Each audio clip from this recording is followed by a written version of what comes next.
हम बनाते हैं स्प्रिंग रोल तो उसके लिए ले लेते हैं कॉर्नफ्लोर। तो इसका आपको रेशो वन थर्ड रखना है, मतलब एक पार्ट आपको लेना है मैदा और तीन पार्ट लेना है आपको कॉर्नफ्लोर। उसके बाद इसे अच्छे से मिक्स कर लेंगे। अब लेते हैं दूध। तो ये रूम टेम्परेचर वाला ही दूध हमने यहाँ पर इस्तेमाल किया। अब इसमें ऐड करेंगे पानी और इसका एक अच्छा सा बैटर बनाकर तैयार कर लेंगे। जब भी आप कॉर्नफ्लोर के लिए शीट बना रहे हो तो वन थर्ड का ही रेशियो रखें, यानी आपको एक पार्ट मैदा लेना है, तीन पार्ट आपको कॉर्नफ्लोर लेना है। उसके बाद इसमें थोड़ा सा दूध ऐड करके, पानी ऐड करके आपको बिल्कुल इस तरीके से फ्लोइंग कंसिस्टेंसी रखनी है। फिर चलते हैं गैस के पास। तो यहाँ मैंने नॉन स्टिक तवा लिया है। तो नॉन स्टिक तवा आपको पहले अच्छे से गर्म कर लेना है। उसके बाद जब फुल फ्लेम रखकर आपको ये बैटर इस नॉन स्टिक तवे के ऊपर डालना है। अब जब एक शीट बन जाएगी ना तो साइड से ये थोड़ी सी ऊंची हो जाती है, तो आप इजीली इसे निकाल सकते हैं तवे के ऊपर से। और निकाल कर जब जब भी आप इस शीट को रखेंगे ना तो उसके ऊपर थोड़ा सा या तो कॉर्नफ्लोर डस्ट कर लें या फिर मैदा डस्ट कर लें। तो मैंने दूसरे तवे में भी आपको बनाकर दिखा दिया है। इस तरह का पैन सबके यहाँ होता है, तो इस पैन को आप अच्छे से गर्म कर लें। ये देखिए यहाँ पर फ्लेम मैंने आपको दिखा दी है कि किस तरीके से आपको फ्लेम रखनी है। और जब अच्छे से जब तवा गर्म हो जाए या पैन गर्म हो जाए उसके बाद ही आपको बैटर डालना है। और साइड से जब ये शीट ऊपर आ जाए तब तक के लिए आप इसे कुक करना है, उसके बाद हटा कर रख देना है। और बीच में आपको मैदा या कॉर्नफ्लोर डस्ट कर लेना है। तो शीट हमने बनाकर तैयार कर लिया है। फिर से ले लिया है पैन, उसमें डाला है तेल और बिल्कुल बारीक चॉप करके डाला है लहसुन। उसके बाद डाल लिया है प्याज। अब डालते हैं सारी सब्जियां। तो यहाँ मिर्च और गाजर को अच्छे से चॉप कर लिया था बिल्कुल बारीक, और बिल्कुल बारीक ही हमने कर लिया यहाँ पर पत्ता गोभी, और उसे भी ऐड कर दिया है। इसका कच्चापन निकाल लेते हैं इन सारी सब्जियों का। और आप जब भी इसका कच्चापन निकाल रहे हो ना सब्जियों का, तो आपको इसको स्लो फ्लेम पर नहीं निकालना है, आपको फुल फ्लेम कर कर ही इन सब्जियों को पकाना है ताकि इसका मॉइस्चर बिल्कुल हट जाए।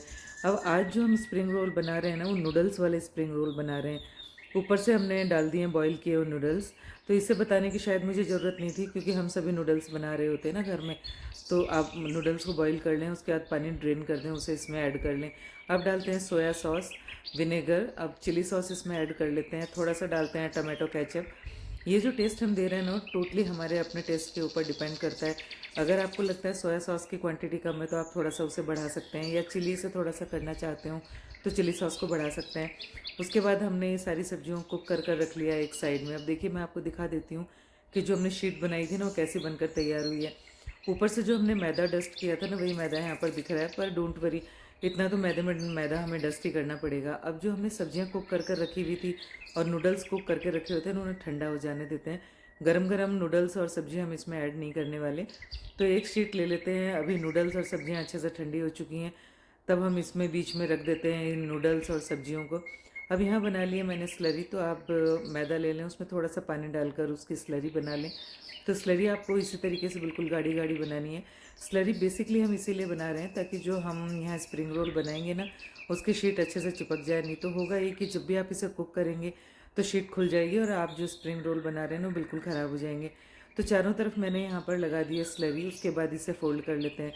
तो इस तरीके से जो मैंने आपको बताया ना वैसे आप इसे फोल्ड कर लें।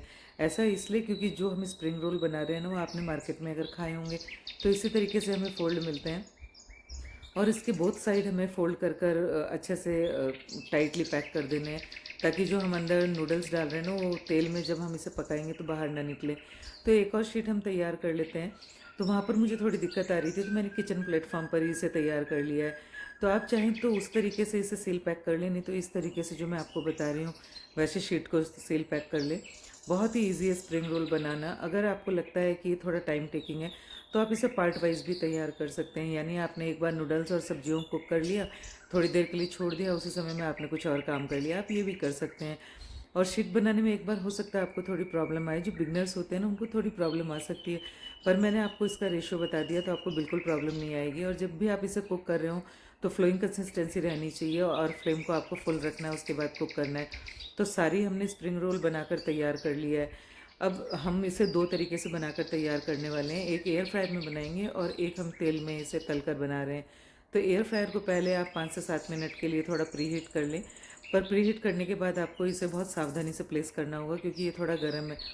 मैं हमेशा आपको ये कहती हूँ कि जब भी आप कोई डिश बना रहे हो तो आप एयर फ्रायर को थोड़ा प्री हीट कर लें, उसके बाद ही आप इसमें कोई जो भी आप डिश बना रहे हो वो बना लें। तो यहाँ पर अच्छे से हमने प्लेस कर दिया स्प्रिंग रोल को। उसके ऊपर लगा देते हैं यहाँ पर ऑयल। तो बिल्कुल लेस ऑयल के साथ हम इसे तैयार कर रहे हैं और इतना सा ऑयल अगर हम नहीं लगाएंगे ना तो स्प्रिंग रोल अच्छे बनकर तैयार नहीं होंगे। तो आपको बताने की बिल्कुल भी ज़रूरत नहीं है। जो एयर फ्रायर होता है ना, उसमें उसकी बुकलेट में लिखा होता है कि आपको कितनी देर के लिए इसे कुक करना है। तो हमने रख दिया एयर फ्रायर में कुक होने के लिए, और दूसरी तरीके से हम इसे फ्राई करके भी देख लेते हैं। मार्केट में जब भी हम खाने जाते हैं ना, तो इस तरीके से हमें फ्राई किए हुए स्प्रिंग रोल ही मिलते हैं।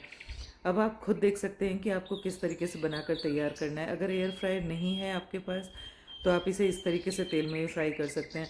पर जब जब भी मैं इसे बनाती हूँ ना, तो मुझे ये लगता है कि एयर फ्रायर में जो हम बनाते हैं स्प्रिंग रोल, वो ज़्यादा अच्छे बनकर तैयार होते हैं। इसी तरीके से सारे स्प्रिंग रोल तैयार कर लिए, तब तक में हमारे एयर फ्रायर वाले स्प्रिंग रोल भी बनकर तैयार हो चुके हैं।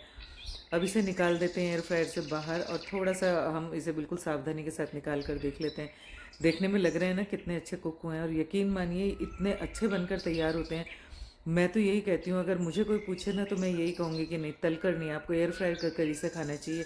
क्योंकि दोनों में मुझे काफ़ी डिफरेंस लगता है। ये वाले तो हमने तल कर तैयार किए हुए हैं, और ये वाले हमने एयर फ्रायर में तैयार किए हुए हैं। तो दोनों को मैंने साथ साथ रख दिया, तो देखने में देख कर आप भी समझ सकते हैं कि दोनों किस तरीके के। अगर एयर फ्रायर के साथ आप पसंद करते हैं तो वो बनाएं, नहीं तो बच्चों को तो तले हुए ही स्प्रिंग रोल पसंद आते हैं।